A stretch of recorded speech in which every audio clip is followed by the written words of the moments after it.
We're going to talk about the scandal involving Epstein, and yesterday we broke the story about the DNA breeder farm, which is so bizarre. I can't comprehend it.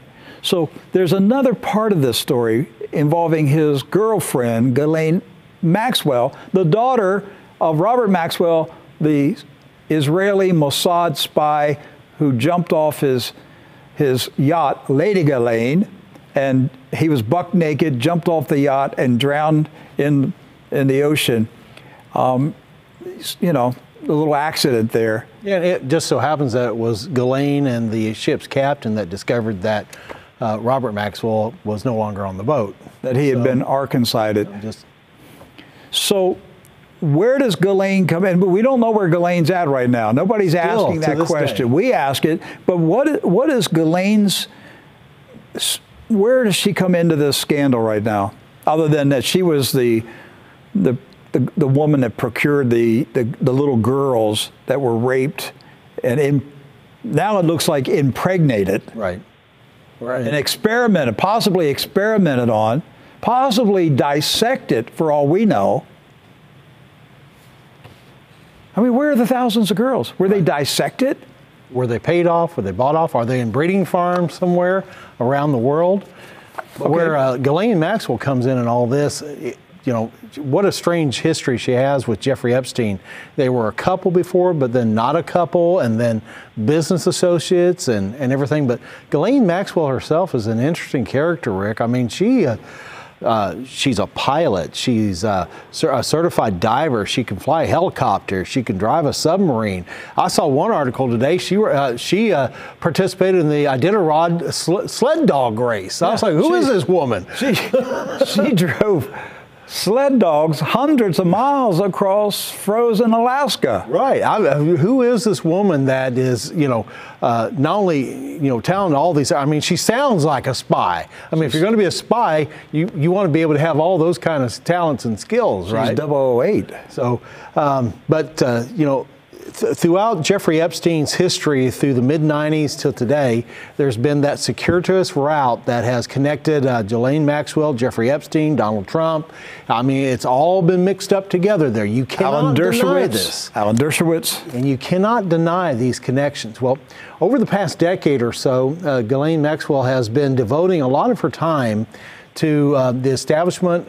Apparently, she has been selling a lot of the elite and a lot of people on the idea of caring for the oceans, okay? And there's a lot of people that love to take care of the oceans. I don't criticize that at all. But she had created a foundation, Rick, and when I first discovered this story, it absolutely boggled my mind.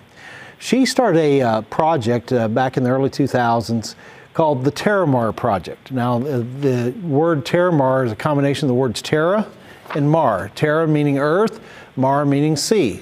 So really it's the Earth-Sea Project. And over the course of development, you know, if you went to the website, by the way, the website is down. The operation has been shut down. It's been shut down since a week after Jeffrey Epstein was arrested.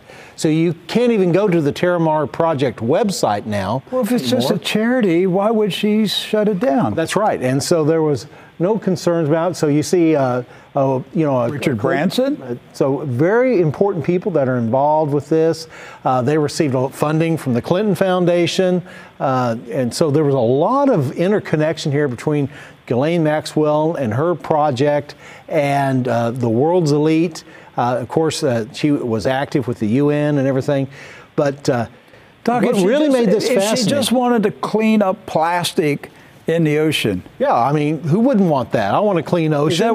Is that what it was about? Absolutely not, Rick. That was not the primary focus of it. And we're going to hear this in her own words here in just a moment. Ghislaine Maxwell, and this fits in with everything else we've been talking about Jeffrey Epstein too. Ghislaine Maxwell wanted to set up a separate nation. Now get this, she wanted to set up a separate nation based upon the international waters around the world. Now, 64% of the Earth's surface is international waters. No one has a claim to it. No nation has a claim to it at all. And you can't arrest anybody on international waters. So what the TerraMar Project, one of its main focuses was to create an ocean nation issuing its own passports. And by the way, Rick, and we'll show this in just a moment, the TerraMar Project was actually issuing passports to people for their participation. Now, were they passports that could be used in airports and things like that? No. But they were, priming people with the idea, hey, I'm an ocean citizen. I've got a passport to the oceans. And she was lobbying the UN, for this idea.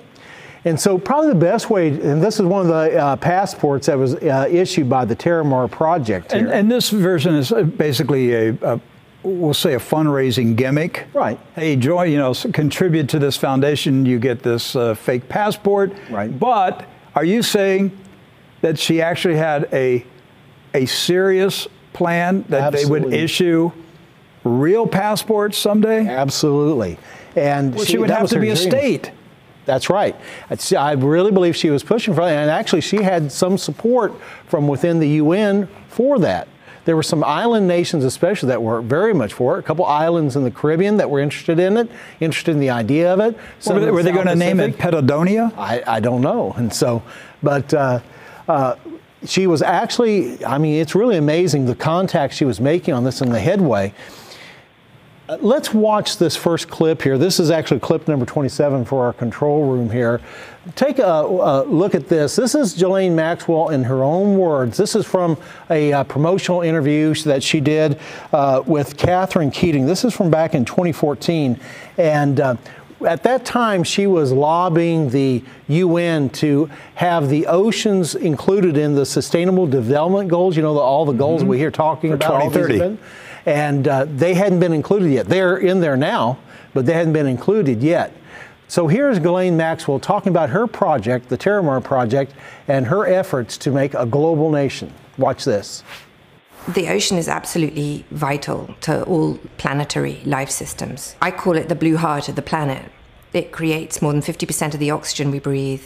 It feeds 16% of the global population. It monitors it creates our weather, rainfall. It sequesters carbon. Imagine this. Anything you drop, wherever you are right now watching this, drop something on the floor. That will go into the dustbin. From the dustbin, it will go to the trash. It will go to a landfill. It will then biodegrade. It'll end up in a water system below that, which will then go to a river, which will then go into the ocean. So every single thing that you drop on land, wherever you are, ends up in the ocean. If the ocean dies, I'm not sure exactly what the outcome will be, but definitely not good. 64% of the ocean lies outside of any single country's jurisdiction, and under the law it forms the global commons. That means it belongs to you. And up until now, there's never been a way for you to connect to your commons, join your commons, or even indeed share in the benefits of your commons. The TerraMar Project is an online platform, full digital platform. At the base of it, it has a desire to educate people and bring information and create a global community around the ocean. You can come to the TerraMar Project, sign in, get your ocean passport that makes you a citizen of the ocean, a citizen of your global commons, spread the word that you love the ocean, tell everybody that you want it to be managed sustainably, and send a really important message to the United Nations that you want the oceans to be part of the Sustainable Development Goals being voted on in September of 2014. In many ways, that's kind of innocuous there, right? Yeah, it just sounds love like the ocean. Let's hug the ocean. Hug a jellyfish today or something like that, right? But you heard the little drips in there, passports, global community. Commons. Commons and everything. That it belongs to you. You should have a right to that, okay? Mm-hmm. We found another clip of her being interviewed. This was actually being interviewed on CNN of all places. She gets more specific in what her goals are. And she lays out here in this next clip some of the practical applications of how she had intended to use the TerraMar Project to create an ocean nation. So let's watch this. You've basically staked a claim to the high seas, and you've called them TerraMar. How are you able to do that? Well, first of all, it does belong to everybody, and up until now, there hasn't been a defined area around it that everyone can sort of recognize. The high seas alone, it's an area that has some laws, inconsistent laws, areas where there are no laws, and conflicting laws. And the idea is, I'm not sure how is it possible that almost half our planet has virtually no governance and not one person that is looking after it for the benefit of all of us. So metaphorically, TerraMar is a country with citizens, right? All citizens of the world are citizens of TerraMar, or citizens of the high seas, if you will, part of the global commons. But so that you feel a sense of identity, we're giving you passports to it. So when you go to the site, it's free, you sign in, and you get a digital passport to TerraMar. So I've just signed up, and I've also signed up for Twitter, and I shall tweet about this interview directly afterwards. What do I get as Becky Anderson, a new citizen of TerraMar? What access do I get? What facilities do I get? First of all, we're thrilled to have you. Thank you. Thrilled to be with you. You will get a digital passport with your name and your ID number, and you will be able to follow the progress of the high seas. Anything that happens significant on the high seas now, you'll be able to find out what's going on. We have 1.5 million marine species, and you can select one to be the ambassador to TerraMar and be the spokesperson for that species. You can sponsor a piece of the ocean. Can I claim this parcel of the ocean for myself? I mean, I guess that what I'm thinking of the downsides of the possibility of people going out and saying, well, that's mine, I'm taking that. Well, obviously... I won't do that, of course. No. Well, obviously... I'm not suggesting that you actually own that piece of the ocean, because that piece of the ocean actually belongs to all of us, or some of it that's on the map actually belongs to other countries. I don't think they'd be very happy if you said it was suddenly yours. But it gives you a digital presence. It gives you a connection that you didn't have. And we're trying to build a standing community for the ocean, for the commons, for our future. The Law of the Sea Convention states that the seabed area belongs to us, and it's for us today and for future generations' use. And we've never had a say. Are you trying to get TerraMar officially recognised as a country? Well, I think that probably, we must say at this point, that definitely won't happen. But it could receive some sort of special status, much like World Heritage sites or something, that will allow it to be recognized as one entity. I mean, it is a really vast area, and it does require management. And if you watched her eyes and no body language, you know she's lying. What did you notice? Yeah, what did you notice? Well, I noticed she didn't deny when Becky Anderson asked her, are you trying to create a nation? And she didn't sit out and say, no, I'm not trying to create a nation. She went on to say, well, we're moving in this direction here. It'd be difficult. Yes. All right. But then she said it might be granted some kind of special status. The first thing that came to my mind, and she said UN Heritage Site, what came to my mind was enclave. Right. Because there are enclaves in the world that do not belong to, I don't know if you know this, but do some research. They're fascinating. There's several enclaves in the world, cities, little city-states that do not belong to any country. Yes. And that's exactly, I believe, what she was shooting for with this. The same kind of enclave status that you have with these special cities, they were shooting for that. What a lot of people don't know is that each World Heritage Site around the world, UN Heritage Sites, has a representative at the UN.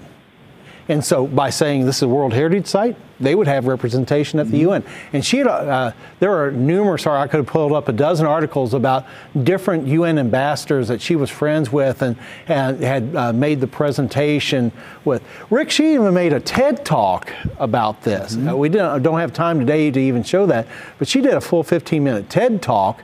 This is back about 2013, 2014, where she lays this all out. I mean, and the TED Talk crowd was gobbling it up. Well, it's not far-fetched to envision wealthy, powerful tech barons and billionaires creating a floating city on the ocean. That's exactly and getting status as an independent state where they would be citizens of that state.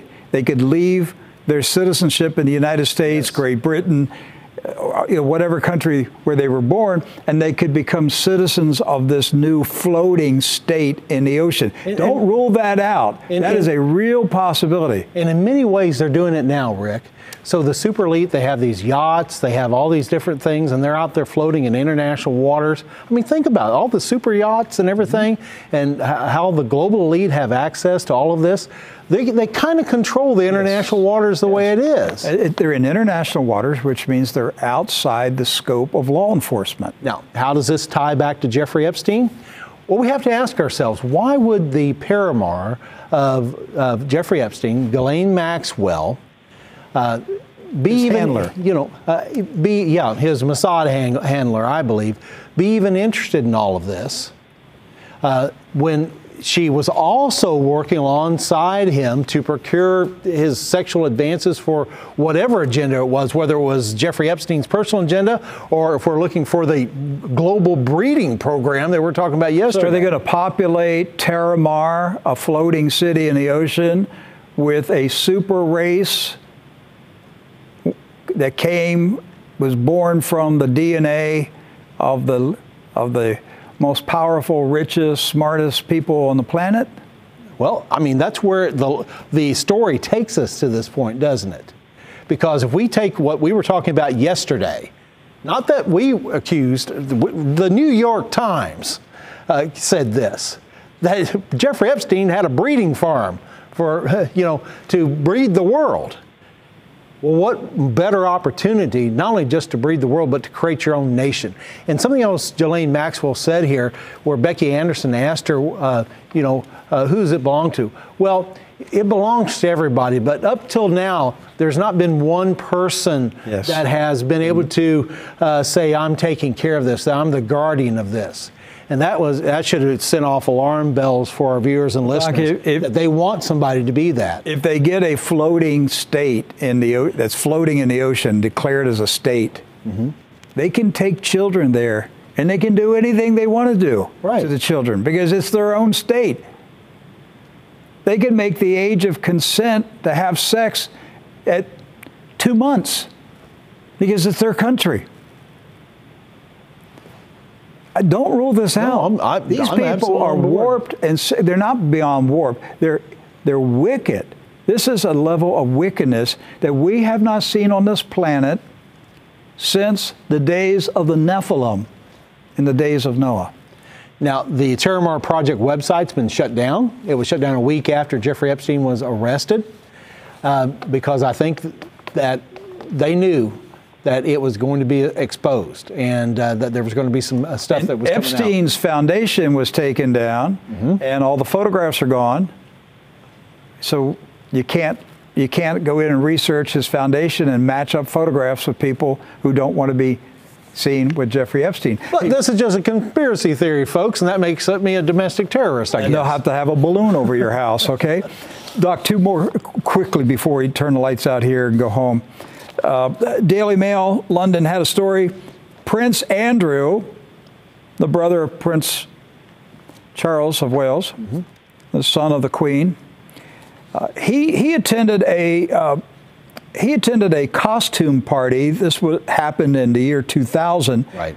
And his date was Ghislaine Maxwell. And at the time, they were an item, both in London and in New York, okay? So they weren't officially going steady, I guess, what you call it nowadays, but they were an item, right? So they attend this Halloween party hosted by Heidi Klum. And so right in this picture here is Ghislaine Maxwell. She's the one wearing the blonde wig, and there's Prince Andrew. And the theme of the party was Hookers and Pimps Halloween Party. This was sponsored by Heidi Klum. So there's Prince Andrew right there and Ghislaine Maxwell. Hookers and Pimps. Hookers and Pimps, Halloween Party 2000. And this photo has been out for several years. The article we're drawing this from is from 2015. This photo is from 2000, from the year 2000. This shows you the kind of character we're dealing with here with Ghislaine Maxwell.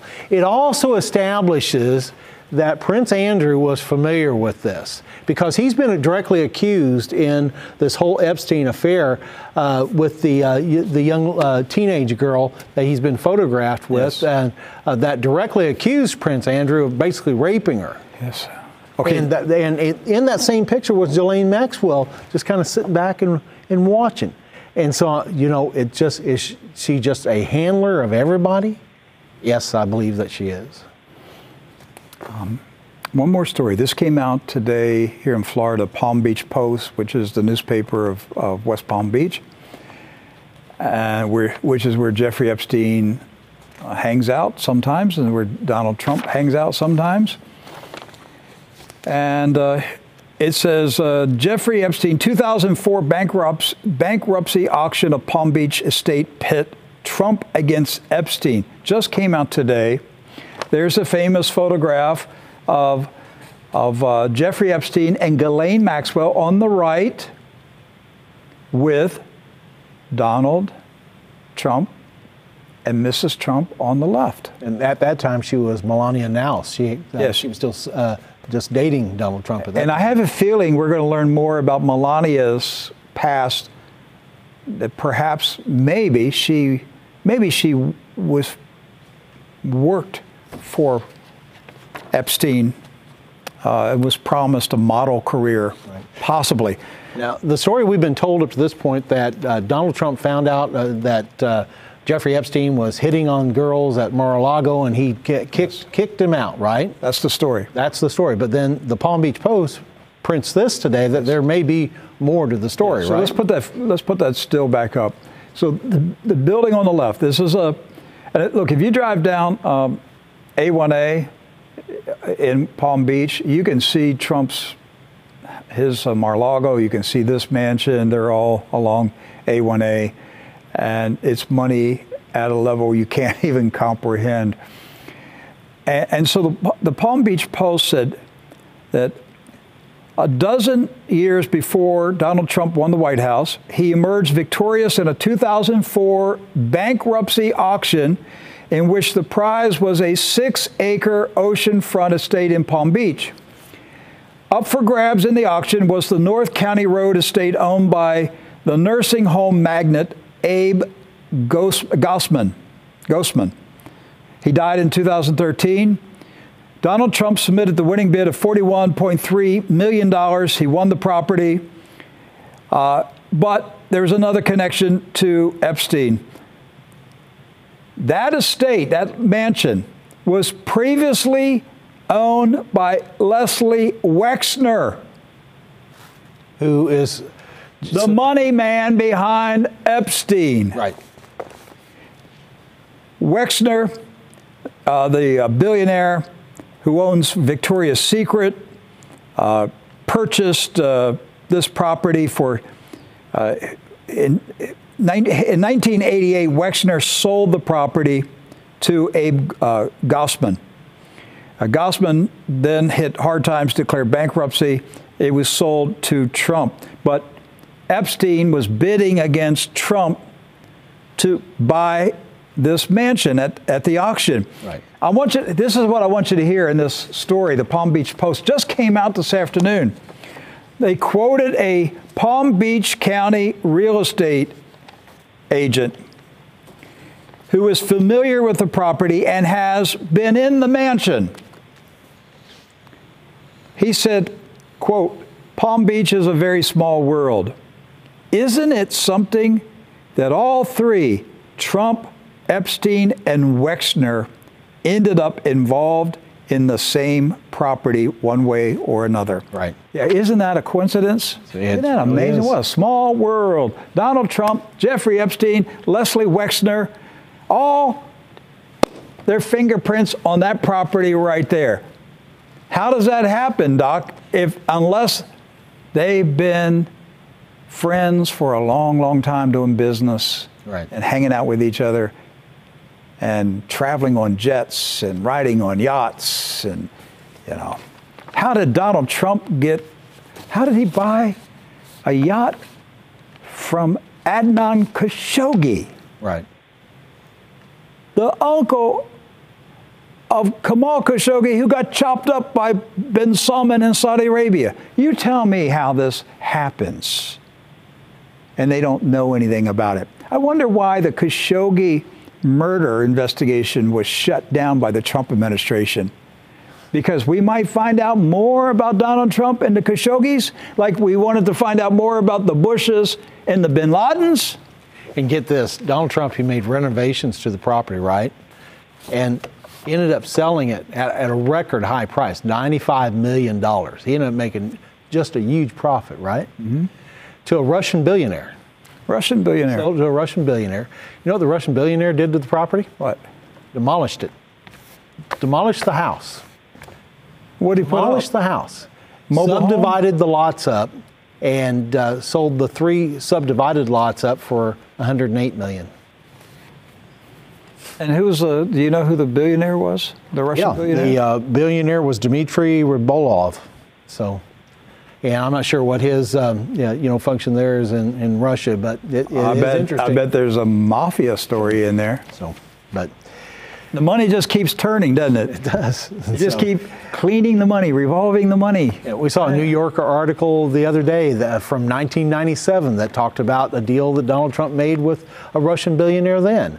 And, it's just, I can understand where the Democrats would see the collusion, but the real collusion is not Russia. No, it's the Jewish mafia. And this thing is far worse than anybody imagines. I'm telling you, this thing is deep. It's deep. It's going to shock the world if it ever comes out. Well, Rick, have we given the audience enough for this week? I think so.